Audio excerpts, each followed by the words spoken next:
NDA. National defence academy.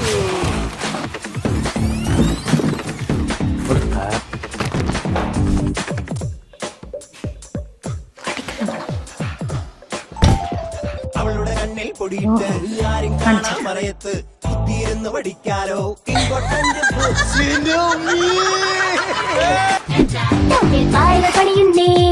ഓ അത് ശരി, കാണിച്ചു.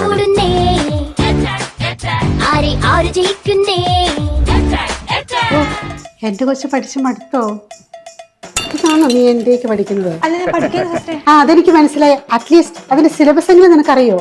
NDAക്ക് 2 പേപ്പറാണ് അറ്റൻഡ് ചെയ്യേണ്ടത്. പേപ്പർ 1 മാത്തമാറ്റിക്സ്, അതില് അൽജിബ്ര, കാൽക്കുലേറ്റർ, സ്റ്റാറ്റിസ്റ്റിക്സ്, പ്രോബബിലിറ്റി, ട്രാഗ്നോമീറ്റർ എന്നിവയൊക്കെയാണ്. പേപ്പർ 2 ജനറൽ എബിലിറ്റി ടെസ്റ്റ് ആണ്. അതിന് 2 പാർട്ടുണ്ട്. പാർട്ട് 1 ഇംഗ്ലീഷും part 2 biology, physics, chemistry, history, അതുപോലെ GK, കറന്റ് ഈവന്റ്സ് എന്നിവയൊക്കെയാണ് അതിൽ ഉൾപ്പെടുന്നത്. ഇതിന്റെ എക്സാം പാസ്സായാൽ SSBയുടെ ഇന്റർവ്യൂവും മെഡിക്കൽ എക്സാമിനേഷനും ശേഷം ഫൈനൽ ട്രെയിനിങ്ങിന് ചേരാവുന്നതാണ്.